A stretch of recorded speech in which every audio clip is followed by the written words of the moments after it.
Thank you, Bill. It's been more than 20 years since we left Oklahoma Christian and moved to the Texas Hill Country, but we always enjoy coming back to Oklahoma. We've left many wonderful friends here, and each opportunity we have to come back and be here is a blessing. One of the things I miss the most about Oklahoma Christian are the OC lectureships. And many of you attended those lectureships year after year. We would have an elder preacher dinner, and one of the rituals was to see who had been an elder for the longest number of years or a preacher for the longest number of years. And that tradition was something I was always inspired by, to see people who had taken on the burden of leadership in the Lord's church for many, many years and had done so faithfully and done so in a way in which they took pride in their work. And so all of you who are in roles of leadership today, thank you for taking on those roles wherever you serve. Thank you for being a leader of the Lord's church today. What a blessing it is to be in your company. And I count it a privilege to be on this roster with this group of speakers. I've had the opportunity to hear all of them speak today. I too have taken my share of notes. I have the booklet that I'm going to take home and I'll have a chance to review. But all of these presentations have been delivered by talented men. They've been thoughtfully prepared and delivered, and it's a blessing to be with them. In my own case, next month I will become an octogenarian.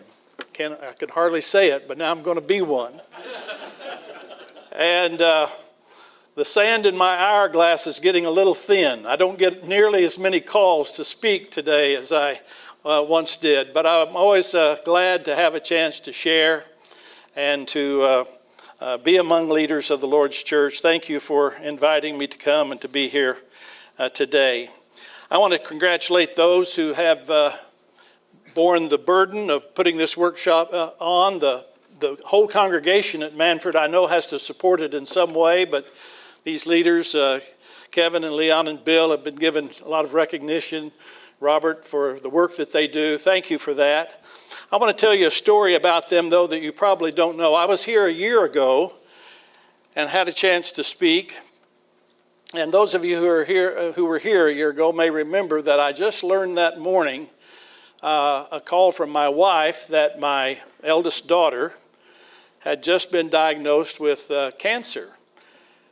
And my wife was she was in pieces that morning, and so the elders very kindly agreed to let me speak and get on the road and head home, which I appreciated that gesture. But what I really appreciate is that 2 weeks or so after that, I got a call from Bill, and he said, the elders at Manford have been praying for Jennifer. How's she doing? And then he said, I want to set up a time when the three of us can be on the phone with you and Marty, and we want to pray for you because we know that you're going through a struggle too. That's leadership. That's extraordinary leadership. Reaching out far beyond the influence of Manford, Oklahoma, down to the Texas Hill Country and providing a blessing to Marty and me. As a way of an update, why Jennifer's doing well, she's in treatment. They tell her that she probably will have the cancer the rest of her life, but that they're able to manage it. She's up and going, feels good. In fact, her husband is a marathon runner, and they're leaving in about 10 days to go to Berlin, where he's running the Berlin Marathon, and Jennifer's going with him. So we're blessed. We thank you for the interest that you have in her, and especially to the elders here that showed such interest a year ago in her. I want to introduce you to three men. Gustav Eiffel, Joseph Strauss, and Eero Saarinen. And what is it that these three men have in common? They're all three men of extraordinary vision. They're visionaries. You think of Gustav Eiffel, and you think of him as the one who designed and constructed the Eiffel Tower in Paris. Some of you have been there. You've taken photographs of it. such a landmark, not just for Paris, but all of Europe. When you go to Europe, you want to go see the Eiffel Tower. But you know that Eiffel Tower, as great as it is nothing to be compared with the towers that were created by an almighty God. Something that are majestic and large and stand for ever and ever and sprinkled throughout the world. Our God is a visionary. He has envisioned something that is majestic and tall and mighty, not just a tower. And Joseph Strauss is known for that spectacular bridge that spans the strait between San Francisco Bay and the Pacific Ocean. We call it the Golden Gate Bridge. Many of you have been there. You've passed over that bridge. You've seen the pictures. You've taken the pictures. It is a landmark for San Francisco and really a landmark for our country. But it too is insignificant compared to the land bridge that our God built running north and south between the Arctic Ocean and Antarctica. A land bridge that spans thousands of miles and created by a God who, again, had great vision in putting this world together. Eero Saarinen may not be as familiar to you, but he's the architect of the 630-foot stainless steel arch that marks the gateway to the West in St. Louis. Many of you have been there. I never go to St. Louis without marveling at the arch. I sit there in Busch Stadium and look out into center field, and you can see the arch, and if it's night, why, it's lit up and it's spectacular. But it's nothing compared to the arch that God prepared for Noah after the flood. I think you'd have to say that it would be fair to say that our God is a visionary God. He has a picture of doing something. The creativity is enormous, and the follow-through is even better still. Today, as we close this workshop, we're calling upon those of you who have been given any gift at all that falls into this area. And let me just pause and say a word about that. Not every one of you is going to be given the gift of being a visionary elder. You know, I get that. You have other gifts. I praise those of you whose gift is really shepherding the flock, really there with the sheep. I have to say that in the years that I was an elder, one of my own regrets is that was never my strongest gift. I had other gifts of leadership in the eldership, but it wasn't that one. And every time the preacher would preach on how the shepherd needs to really be the shepherd he doesn't need to be a business executive at the eldership, I always cringed about that because that was my gift. My gift was business. My gift was visionary. Not all of you are going to be able to walk out of here today and say, I'm going to become the visionary leader of the Lord's church in my congregation. But what I want to suggest to you that in the mix of your eldership, let that be an element. Find those people within your eldership or certainly members in the congregation that can help you in the visionary aspect of leadership because it's an important part of leadership today. Now I understand that it's God who knows our future. It's God who has the future. And whatever it is that we do to foresee what we need to be doing is all in the perspective of God is in control of the future. But that doesn't mean that we have no role to play in casting a vision for the Lord's church. And so that's what we want to talk about. Paul said in Ephesians 4 that God has given men gifts that they might equip the saints for works of service. Paul told Timothy to stir up the gift that he had received. That was through the laying on of Paul's hands, a spiritual gift, but stir it up, use it. And that's what we're really talking about today when we talk about visionary leadership, is find those within your fellowship, within your band of brothers who are visionaries and encourage them to stir that gift up and to utilize that to help the church to grow and have an even brighter future. And so it is that we want to see the church become visionaries at heart. It's been 27 years since that horrendous bombing at the Murrah Federal Building in Oklahoma City, the work of Timothy McVeigh and Terry Nichols. I don't know that I've ever had a sadder moment, certainly in my professional career. I don't think that there was ever a sadder day I had in the office at Oklahoma Christian than it was on April the 19th, 1995. Mike, it was Prentice Metter who gave me a call that day and said, "Terry, I'm praying for you. I want to know what we can do for you down at Preston Crest." I had gone to the mayor's prayer breakfast that morning down at the Myriad Convention Center. We went to the banquet hall. There were hundreds, maybe 1,000 or more people who had gathered for the mayor's prayer breakfast on that particular day. And we had prayers about our community. This was about 6:30 in the morning that we got up and all gathered there. We had CEOs from all over the state. We had congressional representatives who were there. It was a who's who of Oklahoma City and really of Oklahoma who had come together at the request of the mayor to have the mayor's prayer breakfast.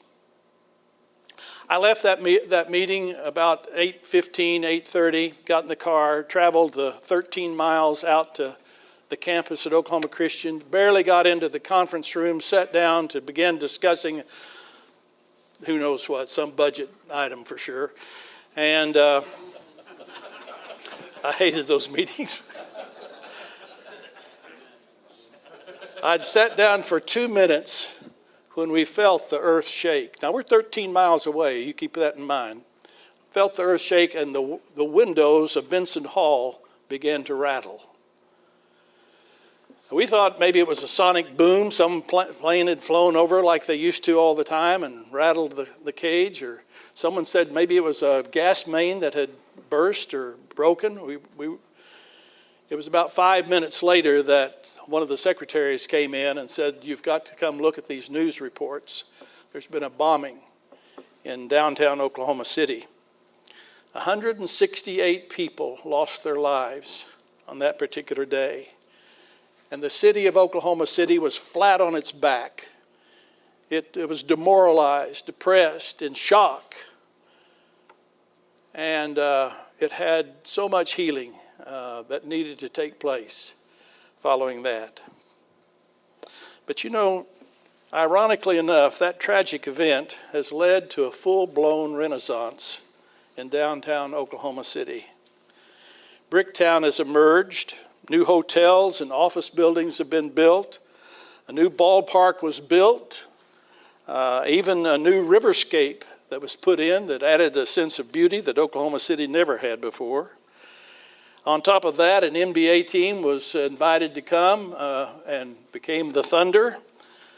And there was a resurgence. From darkness and gloom, there became light and excitement and vitality. It was unlike anything we had experienced in quite a while. And what was it that made the difference? Well, God was at work for sure, using visionary human leadership, people in the civic community who had an eye to do something besides just sit there. These were leaders who were endowed with that indomitable spirit, a spirit to lead and to build. They were men and women of vision. They could see what other people could never even imagine. They were leaders who had the courage of their convictions to make something happen in downtown Oklahoma City. I want to suggest to you that that's the kind of leadership that we need in the church today. Leaders who are not content to keep house. Leaders who are determined that with God's grace, they're going to bring new energy to God's people. And they're going to help them see beyond the horizon, to see something that maybe they hadn't seen in themselves before. It wasn't an accident that Peter cited Joel in his reference on the day of Pentecost in Acts 2nd chapter when he said, "But this is what was spoken of through the prophet Joel, and it shall be in the last days, God says, that I will pour forth my spirit on all mankind. Your sons and your daughters will prophesy, your young men shall see visions, your old men shall dream dreams." As the church was being established at that time, the apostles saw what the average person standing there listening to them could not possibly see. But they got the picture. And from that day, there were 3,000 baptized, and then thousands upon thousands after that. And the church began to grow, and it began to spread, and it became something that they never could have imagined back on the day of Pentecost. But there were people who were visionary enough to see that and to push through in a leadership role and to make something happen.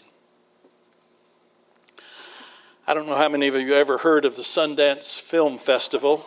It's held in Park City, Utah each year, founded in 1978 by Robert Redford, the actor. It's the largest film festival in the United States. They have feature films, they have short films, and they have short shorts. Now, a feature film, we all know what that is. It's an hour and a half or 2 hours long, or sometimes more. They have 4,000 submissions, and they only take 100. The year I was there, they took 118. I don't know how many they take now, but that year they took 118 out of 4,000. Short films, those that were 30 minutes, or the short shorts that are 5 minutes, there were 8,000 submissions. They only took 80. So it's a big deal. Among those who are into filmmaking, it's a big deal. My favorite film, I had a chance to attend that film festival several years ago. My favorite film was a short, a 5-minute film that was put together, directed by Cameron Burnett, an 18-year-old director, and it was entitled The Bench.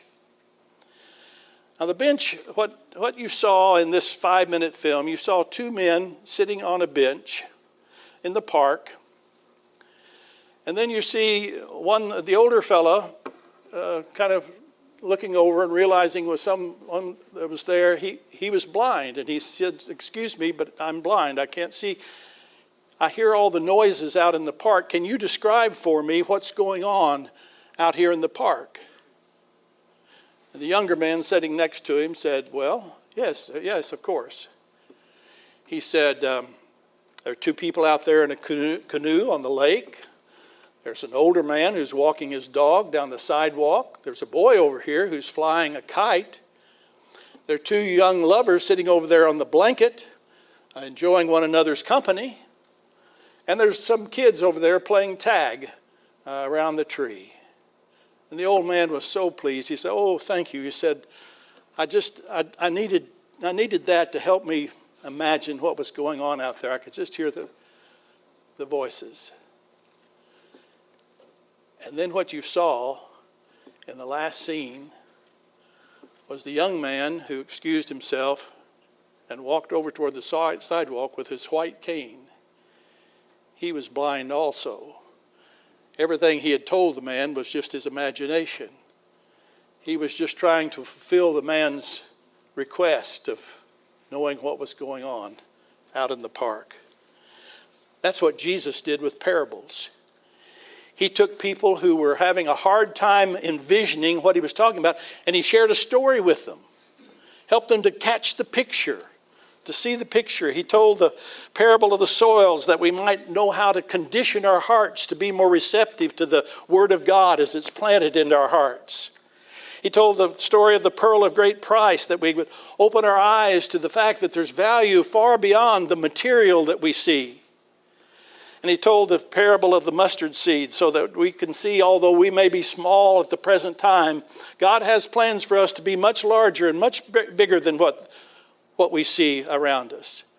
And he painted those pictures with those parables, helped people to imagine and to lock into that, and to begin to have faith and confidence that something good was going to happen in their lives. And that's what we need with visionary elders today. Visionary elders and leaders today who will be able to lead us to become more evangelistic, because they see how important evangelism to the growth and the future of the church.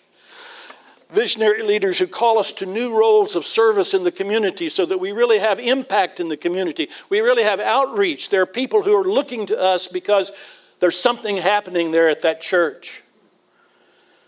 Visionary leaders who set a higher bar for making worship services not only true to Scripture, which they must be, but also effective. Not ineffective, effective worship. And they have the vision to help us paint that picture and bring that about. Visionary leaders who challenge us to reach some measurable goals. We sometimes get locked into this idea that it's wrong to think in terms of numbers. I understand that point. Numbers can be a bad mistress, really. But if we don't set some goals for ourselves, set some measurable goals for ourselves, I know we're leaving it to God for the increase, but let's at least prepare the soil, and let's at least dream the dream of what could be, and then make it fruitful so that God can indeed create a harvest for us all. And we need visionary leaders who will help us sharpen our spiritual swords as we've been challenged to do today. Visionary leaders sometimes make us feel uncomfortable. There was a gentleman who was very instrumental in the leadership of Oklahoma City in the 1940s and the 1950s. His name was Stanley Draper. There's a park named for him in Oklahoma City, among other things. When Oklahoma Christian moved from Bartlesville to Oklahoma City in 1958, Dr. James Baird was president at the time, and he invited Mr. Draper to come out to the campus and see the campus and to hopefully embrace it as part of the Oklahoma City community. And they had lunch, and they were talking about the campus, and Mr. Draper said to Dr. Baird, he said, "Dr. Baird, this campus looks like a tourist court." He didn't mean it complimentary. He meant it to say, "Dr. Baird, you need to dream a dream even bigger than this one. This is just a start. This is just a bunch of little motels scattered across this 200-acre campus. You need to dream something that's more substantial than that." 25 years later, Dr. George Benson was on the campus, and we had just dedicated Enterprise Square. And I asked Dr. Benson, I know he was proud to be there and proud of the progress the school had made, but I made this rather boastful, braggadocious comment at the time. Said, "Dr. Benson, could you have ever dreamed that the campus would be as substantial as it is today?" And he said, "Oh, President Johnson," he said, "I've dreamed for this campus to be a whole lot more than this." Took the winds out of my sails. Jesus had extraordinary vision that left some people uncomfortable. In Matthew, the 17th chapter, following the Transfiguration, Jesus tried to prepare his disciples for what was to come. And he spared no words about the fact that these things would come into him. And Peter wouldn't hear it. He said, "Oh no, Lord, you must have that wrong. It couldn't be that way." It made Peter uncomfortable for Jesus to cast a vision of what was to come, the hard times that were still to come. In Matthew, the 19th chapter, Jesus encountered that rich young ruler who said, "What good thing shall I do?" And he didn't get the answer that he expected. Jesus said, "Well, take what you have and sell it and give it to the poor." And the man went away grieving. He was not comfortable with the vision that Jesus cast for him. Too many of our congregations are comfortably unproductive. We have weekly services, and we send checks out each month to the missionaries and the children's home, and we have ladies' Bible class, and yes, we've even got a website. But there's no vision, no energy, nothing challenging us to unite us and pull us together to do something great in the name of the Lord. Joel A. Barker, a businessman and a motivational speaker, said that vision without action is just a dream, is merely a dream. Action without vision is just passing time. But vision with action can change the world. Brothers, that's what we're asking for in leadership. Be visionary, take action. Let the Lord use you and use your gifts to build something wonderful. And the praise and the glory will be to him and not to us, but we will have fulfilled the role that we have been given as leaders of the Lord's church.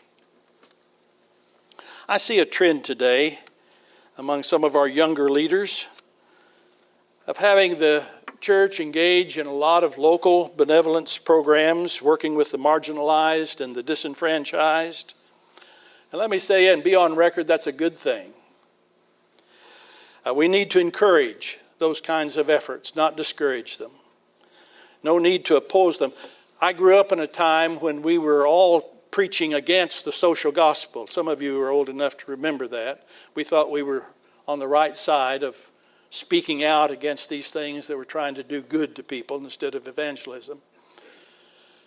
Well, there's a point to be made for both of those sides. There's no need for us to oppose benevolence works. Jesus spent too much of his time working with the poor and the disenfranchised for us to win that argument. And the Old Testament is replete with teachings on righteousness being defined by our care for those who are widows and orphans and sojourners. There's a reason why we reach out in a benevolent way, in a kind way, to do good things for those in our community.